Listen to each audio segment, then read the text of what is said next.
The German intelligence report arrived at the 6th Army headquarters on the morning of October 14, 1942, and the officer who read it did something that had become a private habit in recent weeks. He read it twice. Not because the language was unclear, not because the numbers were ambiguous, but because his brain, trained on years of doctrine, years of certainty, years of an ideological architecture that told him exactly what the enemy was and exactly what it was not capable of, refused on first reading to accept what the second reading confirmed. Soviet women, operating as snipers in the ruins of Stalingrad. And the kill count attached to the report was not a rounding error. It was not a translation mistake. It was, as near as the intelligence service could determine, accurate. He set the report down. He picked it up again. He was looking for the mistake that had to be there. Because the mistake had to be there. Because if the mistake was not there, then something else was not there. Something he had been certain of for a very long time, and he was not yet prepared to consider what that would mean. This is a story about what it costs to be wrong about people. Not wrong about strategy, not wrong about terrain or weather or logistics. Wrong about what human beings are capable of. Wrong in the specific, systematic, institutionally enforced way that only happens when a society invests enormous energy in constructing certainty about who certain people are and what certain people can do. The kind of certainty that becomes so embedded, it stops feeling like belief and starts feeling like perception. It starts feeling like simply seeing the world as it is. The Wehrmacht went into Operation Barbarossa carrying that certainty. They went in carrying a lot of certainties, actually, about the Soviet military's capacity for organized resistance, about the ideological fragility of a communist system under sustained pressure, about the specific and categorical incapacity of women to perform combat functions at the level required by modern industrial warfare. These certainties were not random prejudices held by ignorant men. They were conclusions, supported by literature, supported by institutional doctrine, supported by the accumulated weight of European intellectual tradition going back centuries, a tradition that had very specific things to say about the female body, the female mind, and the female relationship to violence, discipline, and death. And for the first 14 months of the Eastern Front campaign, there was limited evidence to challenge them. And then Stalingrad happened, and Rosa Shanina happened, and Lyudmila Pavlichenko happened, and the 1,885 women who graduated from the Central Women's Sniper Training School between 1943 and 1945 happened. And the certainties began to develop cracks that no amount of institutional confidence could paper over. But to understand what those cracks caused, what it actually meant in human terms, to encounter a reality that your entire preparation had declared impossible, you need to understand what the preparation looked like. You need to inhabit the architecture before you can watch it collapse. The propaganda infrastructure that the Third Reich deployed around questions of women in combat was not crude. It was not the blunt instrument dehumanization reserved for racial enemies. It was, in its own way, sophisticated, a careful, almost affectionate condescension that framed its conclusions as biological reality, as natural law, as the simple recognition of what women actually were, rather than what anyone had decided they should be. The images in the newsreels showed German women in their proper context, at home, in fields, in hospitals, nurturing, supporting. The ideological literature, and there was a great deal of it, spoke of the feminine as a category defined by its relationship to life, to creation, to the preservation of what men built. The masculine category was defined by its relationship to destruction, to the willingness to face death and deal it out, to the specific psychological capacity required to kill another human being at close range, to hold the line under artillery bombardment, to function in the mud and cold and chaos of actual combat without the emotional structures that, the literature assured, made women who they were. This was not presented as an argument. It was presented as an observation. The argument had already been won centuries ago. This was simply describing reality. And what it meant for how German soldiers understood the enemy they were fighting was specific and concrete.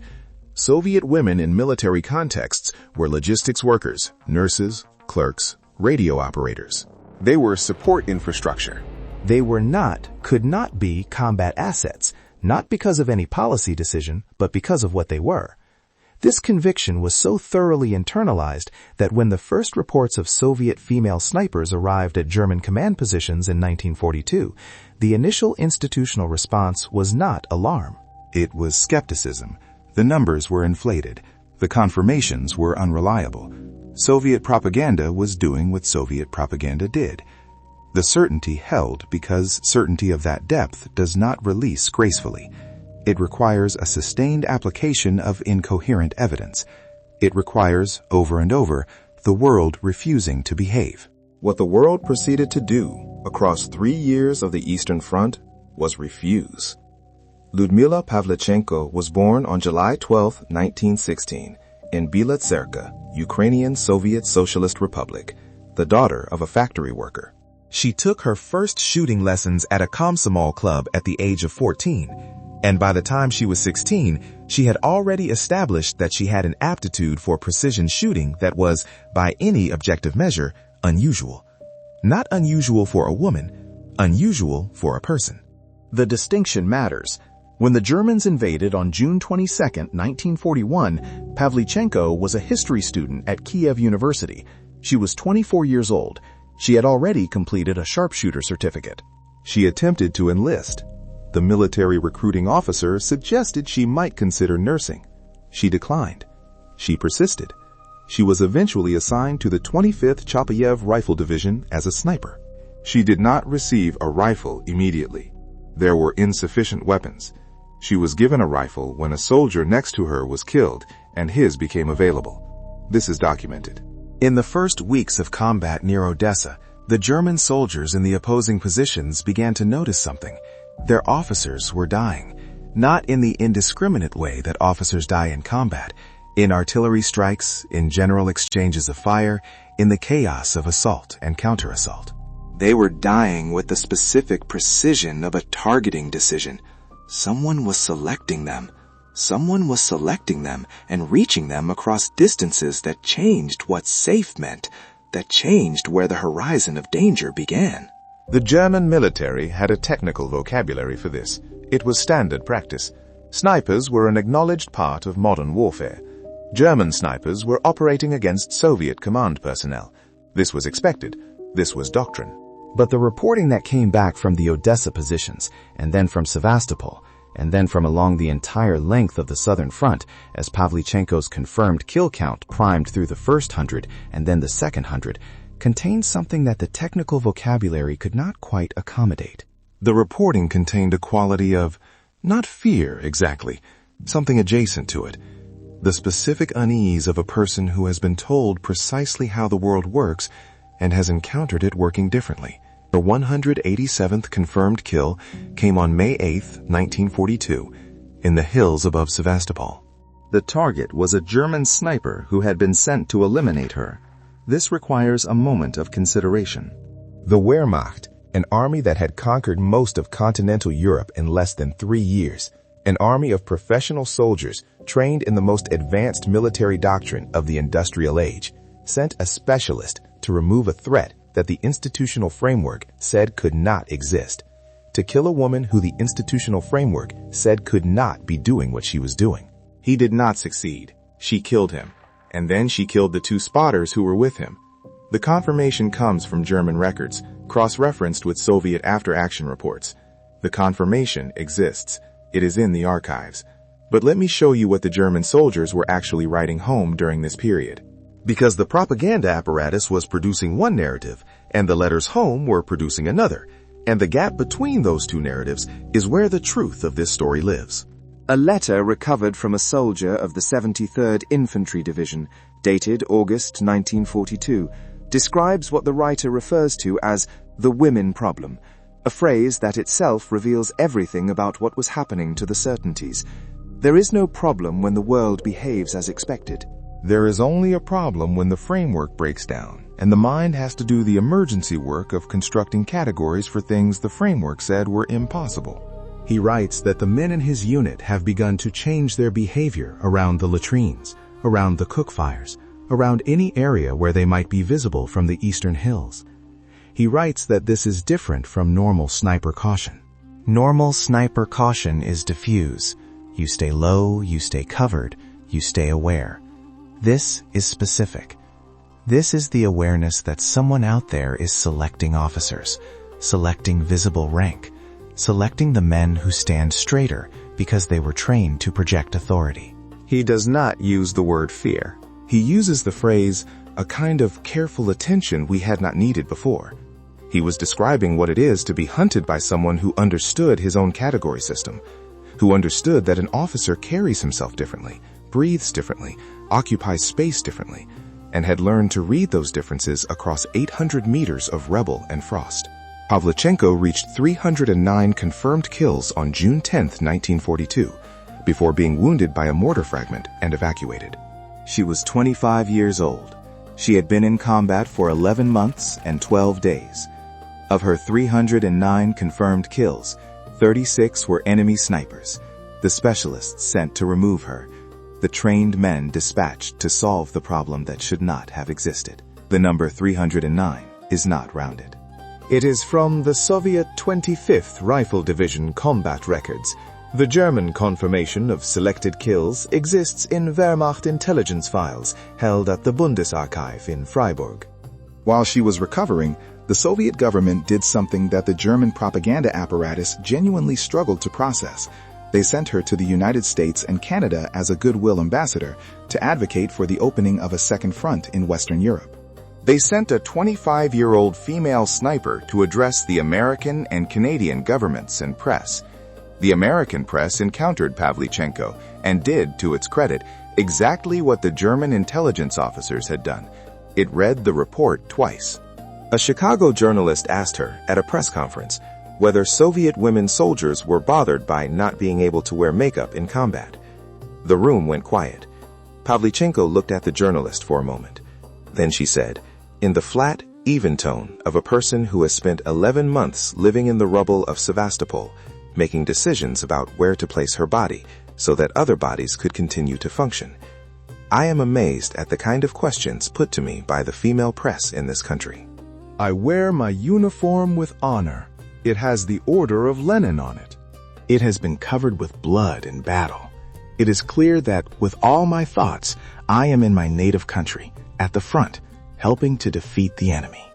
The journalist did not publish a retraction, but the silence in the room before the response, the several seconds when the space between the question and the answer made the question visible in a way it had not been when it was asked, that silence was its own kind of documentation. Now look at what was happening simultaneously across the broader Soviet sniper program, because Pavlichenko was not an exception. The historical record is clear on this point, and the insistence matters. The Soviet Union established the Central Women's Sniper Training School in May 1943 in Podolsk, outside Moscow. The decision to establish it was not purely ideological. It was, in the brutal arithmetic of a war that had consumed an entire generation of Soviet men, also practical.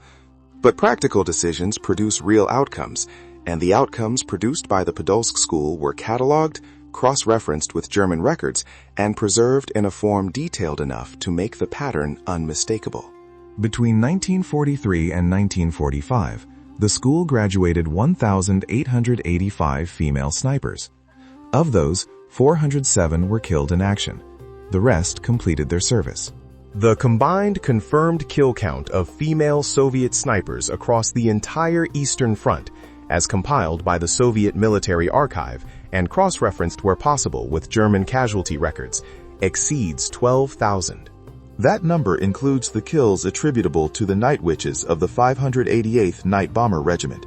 Different women, different weapon systems, same institutional impossibility being demonstrated over and over across 3 years of evidence. Rosa Shenina was born on April 3, 1924, in the village of Edma, Arkhangelsk Oblast. She was the daughter of a dairy farmer. She had 7 siblings. She walked 200 kilometers to reach the district center and register for the Red Army after her brother was killed at the front in 1941. The military recruiting officer, following procedure, suggested she might be more useful as a nurse. She declined. She was eventually accepted, completed the Podolsk program, and was assigned to the 184th Rifle Division. Between April and October 1944, Shamina accumulated 54 confirmed kills.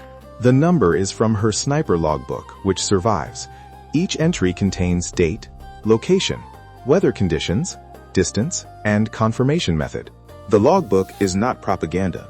It is the administrative record of a soldier maintaining her equipment and accounting for her ammunition. It also happens to be a document of what one person, under specific conditions, in a specific time and place, was capable of doing. German soldiers in the positions facing the 184th Rifle Division wrote about her. Not by name. They did not know her name. They wrote about what they called the White Ghost, because she wore a white camouflage suit in winter operations and was rarely seen before she fired, and never seen after. One German lieutenant's diary, recovered after the war and preserved in the archives of the Russian State Military Historical Archive in Moscow, described 3 consecutive days during which his unit could not perform routine morning activities, could not move freely through the trench network, could not relieve the sentries in the positions facing east, because of what he described, in the frustration of a professional soldier encountering a professional problem, as a female sniper of exceptional skill operating to our northeast. He was a professional soldier. He used the word exceptional. He used the word female. He used both words in the same sentence as descriptors of the same person, in the same breath. In October 1944, in a trench on the Eastern Front, the architecture of certainty had collapsed to the point where a German officer could write those 2 words together without apparent awareness that they had once constituted a contradiction in terms. That is the measure of what had happened. Not the kill counts, not the medals, not the after-action reports. The measure is the German lieutenant who had absorbed, without noticing, evidence that permanently revised something he had been certain of, and who now wrote about a female sniper of exceptional skill, with the matter-of-fact specificity of a man describing a professional problem, rather than a categorical impossibility. But here is the complexity that the elegiac register requires us to hold alongside the achievement. Because this story does not end with victory banners, recognition, and the world acknowledging what these women had demonstrated. The Soviet women who served in combat roles on the Eastern Front, the snipers, the pilots, the tank crew members, the infantry women, returned home after the war to a Soviet Union that had already begun, before the gun stopped, to reconstruct the narrative of who had fought, how, and why. The women were demobilized. The official history of the Great Patriotic War was written with the same structural tendency that characterizes official histories everywhere. It emphasized the stories that confirmed the desired identity, and it reduced to footnotes the stories that complicated it. Pavlichenko received the Hero of the Soviet Union Medal. She was awarded it in 1943, while she was still alive, which was unusual enough to be considered a kind of institutional acknowledgement. But when she returned to Kyiv after the war, she came back to a city and a country that were not quite sure what to do with what she represented. She completed her history degree. She worked as a researcher at the Naval Staff Headquarters. She died on October 10, 1974, at the age of 58. The Soviet state that had sent her to address the American and Canadian governments, that had used her as evidence of what Soviet women could do, that had printed her photograph on posters and distributed those posters across the Allied nations, that state, in the post-war years, did not build her a monument. It did not establish her story as a central element of Soviet war memory. The story that fit the post-war narrative was a different story. The story of male sacrifice, male heroism, male endurance. The women were there, of course. Nurses, supporters, the home front, but the specific, documented, quantified evidence of what Pavlichenko and Shanina and the 1,885 graduates of the Podolsk school had actually done, that evidence existed in the archives. It was not prominently displayed. Rosa Shanina was wounded in December 1944, near Insterburg in East Prussia. She died on January 28, 1945, at the age of 20. She had walked 200 kilometers to enlist. She had accumulated 54 confirmed kills. She was described in the diary of a German officer who did not know her name as a professional of exceptional skill. She was 20 years old when she died, and she was buried in East Prussia. The Soviet Union gave her modest posthumous recognition. For decades, her story was known primarily to specialists in Eastern Front military history and to the residents of the small village in Arkhangelsk Oblast where she was born. The gap between what these women demonstrated and how they were received, not by their enemies, who at least had the honesty of bewilderment, but by their own country and by the historical record that followed, is not a small gap. It is not a footnote. It is the specific shape of an injustice that is harder to name than overt erasure, because it did not deny the achievement. It simply, over decades, through the accumulation of emphasis and de-emphasis, through the architecture of what got told first, loudest, and most often, allowed the achievement to drift to the margins of a history it had helped to determine. Look at what the German military did with this information. This is perhaps the most revealing data point in the entire historical record. By 1943, the Wehrmacht had revised its tactical doctrine in direct response to the performance of Soviet female snipers. Revised it, officially, in writing. The changes to officer behavior in positions facing units known to include female snipers, the prohibitions on predictable movement patterns, the requirements for disguising rank insignia, the adjustments to command post placement are documented in Wehrmacht operational orders that survive in the Bundesarchive. An army that had spent years constructing certainty about what women could and could not do changed its behavior institutionally in specific response to what women had done. The institution that had produced the certainty revised that certainty when the evidence became sufficient. The institution that was supposed to have been liberated, the Soviet Union, the ideological home of gender equality, the state that had deployed these women, decorated them, and sent them as ambassadors, was slower to revise its own narrative. The enemy adapted, the home lagged. This is what the projected identity paradox looks like when the historical record holds still long enough to be examined. These women became, in the context of the war, something that the war had made possible, something their own society had not yet fully imagined and was not yet fully ready to name. They were seen more clearly, for a time, by the men trying to kill them than by the institutions claiming to celebrate them. The German officer who wrote "female sniper of exceptional skill" without apparent irony had achieved, under duress, a clarity about human capacity that the post-war Soviet historical apparatus was not producing. There is something in that worth sitting with. The honesty was involuntary. The recognition came from the wrong direction, and the women who earned it had no control over either the recognition or the subsequent obscurity. Shanina kept a diary. It survives in the Russian State Military Historical Archive. She wrote it in the brief intervals between operations, in the cold and dark of the Eastern Front winter, in the specific and exact prose of a person who had decided that what was happening around her deserved to be recorded accurately. She wrote about the cold. She wrote about her fellow soldiers. She wrote about the specific technical challenges of winter sniper operations, the way the rifle behaved differently in extreme cold, the way breathing had to be calibrated, the way the eye adjusted to white landscapes. She wrote about her brother, who had died before she arrived at the front. She wrote about the village where she was born.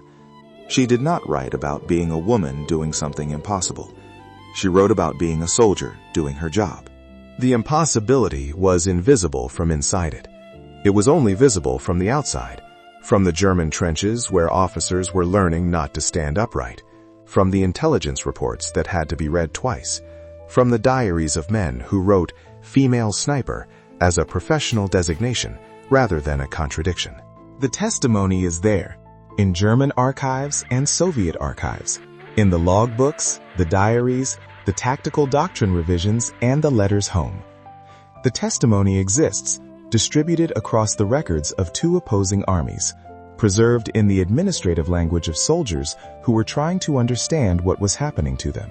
It is some of the most honest documentation in the entire history of the Eastern Front, because it comes from people who had no reason to be honest about it, who had every ideological and psychological investment in confirming certainty rather than reporting incoherence. And the incoherence they reported was not heroism exactly, or not only heroism. It was something more ordinary than heroism, and therefore more profound. It was competence. It was professionalism.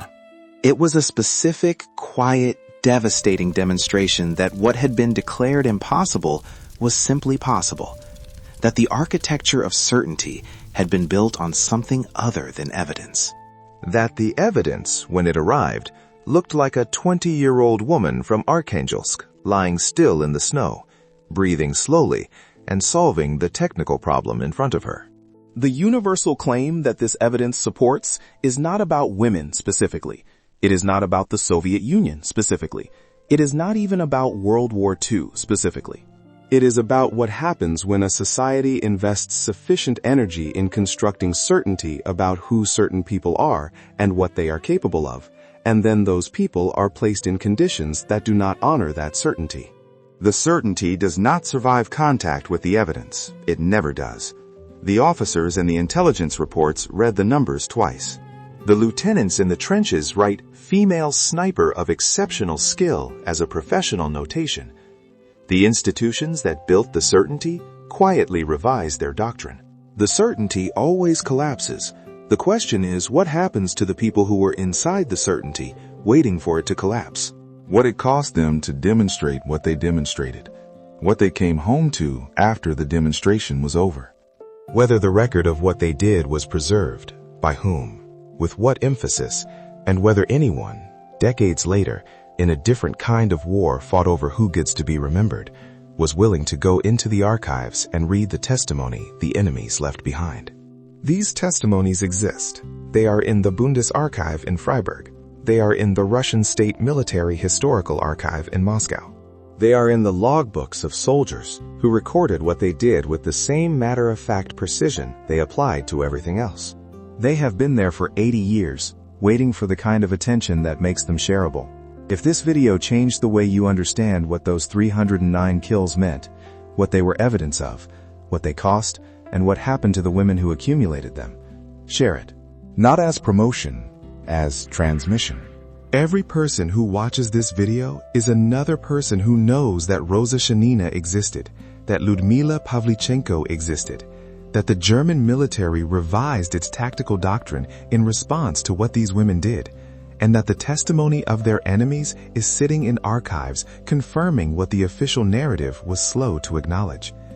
Subscribe if you want to continue receiving this kind of recovery work, the kind that goes into the archives, finds what the official record downplayed, and makes it transmissible again. Because the testimonies are there. The evidence exists. What it requires is someone willing to read the report twice, not because the numbers are wrong, but because the numbers, when you sit with them long enough, change what you know about what people are capable of. These women were real. Their competence was documented by their enemies.